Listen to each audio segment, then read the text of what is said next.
और चुनावी प्रक्रिया देश भर में अब शुरू हो जाएगी लोकसभा के लिए। आज हमें फिर पूरी मेहनत लगन के साथ काम करना पड़ेगा। साथियों, ये 3 साल का सफर कोई आसान नहीं था, मगर साथियों आज माहौल आपके पक्ष में है, आज परिस्थितियां आपके पक्ष में है। और मैं एक चीज कहता हूं, इस 3 साल में जितने हमने निर्णय किए वो भी हरियाणा प्रदेश की जनता के हित में करने का काम किया। बारी बारी कहते हैं कि 5100 कब होगी। मैं सच बोलता हूं, टीस मेरे भी दिल में है और उसको बुझने नहीं दूंगा। ये वादा है, 2 साल से कम समय बचा है। आज वादा करके जा रहा हूं, इसको बढ़ाकर मनवा कर छोड़ूंगा। साथियों, वो दिन भी मुझे याद है, लोग कहते थे 75% कैसे आएगा। कहते थे नहीं कहते थे, रोजगार मेरा अधिकार कानून कैसे बढ़ेगा।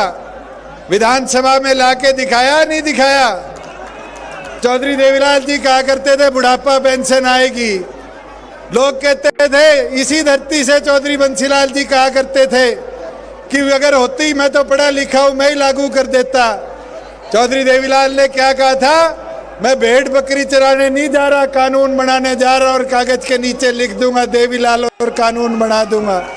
एक वादा आपका और था कि ठेका प्रथा प्रदेश में बंद करेंगे, डीसी रेट बंद कराएंगे और डीसी रेट को बंद कराकर कौशल रोजगार निगम बनाया।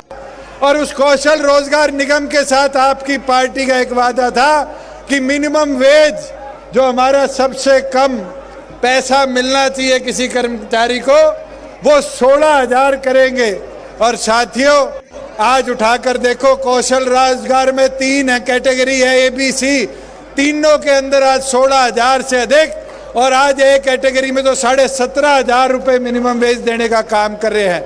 मगर एक चीज, ये मेरी माताएं बहनें बैठी है, अभी नैना चौटाला जी भी ये आग्रह कर रही थी कि 50% महिलाओं को दे दिया पंचायत में अधिकार, 33% अधिकार आपने राशन डिपो में दे दिया। ये आज वादा करता हूं कि कौशल रोजगार में भी महिलाओं की हिस्सेदारी हो। अब इस लड़ाई को लड़ूंगा कि 33% महिलाओं का भी हिस्सा कौशल रोजगार की नौकरियों में दिलवाने का हम प्रदेश में काम करें। साथियों, एक चीज, प्रदेश में रोजगार के अवसर कैसे बढ़े। एक दौर था हुड्डा साहब का, जब जमीनें बिका करती थी, इंडस्ट्री प्रदेश छोड़ के जा रही थी। माहौल ठीक करने में समय तो लगा, मगर आज खुशी के साथ कहता हूं कि हमने 30,000 करोड़ का निवेश प्रदेश में बनाया। इससे लाखों रोजगार आएंगे। आज बीपीएल की सीमा केवल मात्र हरियाणा इकलौता प्रदेश है जहां 1,20,000 से बढ़ाकर 1,80,000 करने की काम किया। और ये वादा आज करता हूं कि अब बीपीएल राशन कार्ड बनाने के अंदर दफ्तरों के चक्कर काटने की जरूरत नहीं। आपको कोई पीला हरा खाकी रंग से बांटने का काम नहीं करेगा। अगर आपके परिवार की आय 1,80,000 से नीचे है तो आपके पीपीपी के ऊपर आधार नंबर डिपो में जाके दे देना।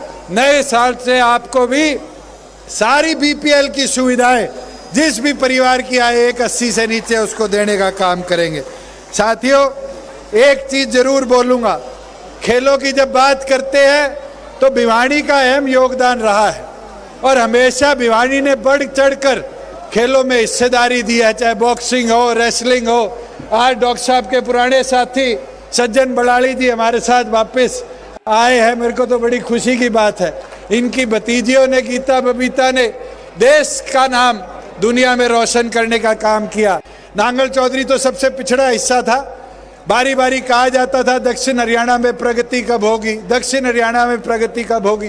साथियों, 152 पे किसी को आ जाने का मौका मिले तो आप पता करना, नांगल चौधरी के पास 1500 एकड़ में सबसे बड़ा मल्टी मॉडल लॉजिस्टिक हब केंद्र और हरियाणा सरकार मिलकर बना रही है। हजारों रोजगार के अवसर वहां पर होंगे और साथ ही साथ नए उद्योग भी उस एरिया में प्रकटित हम करने का काम करेंगे। साथियों, मैं एक चीज और कहना चाहूंगा, हमने कई वादे करे जो सरकार बनते ही पूरे करे, कई धीरे धीरे पूरे हुए। चाहे वो सीटेट को भी एजुकेशन के अंदर पेपरों में नियमित करने की बात हो, एचटेट के एग्जाम को 50 किलोमीटर के रेडियस में कराने की बात हो, हमारी बहन बेटियों को कॉलेज जाने के लिए बस की सुविधा देने की बात हो। साथियों, कई ऐसी चीजें जो समय के साथ हमें और आगे लेकर चलनी है, मगर उसमें आपका सहयोग और समर्थन चाहिए होगा। और अच्छी चीज बताता हूं, निरंतर 2 साल से हम प्रयास कर रहे हैं मनरेगा को और बेहतर कैसा बनाए। रजिस्ट्री घोटाला हो गया, आज हरियाणा प्रदेश के अंदर ऐसी व्यवस्था बना दी गई है कि व्यक्ति घर बैठा हुआ मोबाइल से टाइम लेके तहसील में जाता है और तहसीलदार वहां बैठा मिलता है।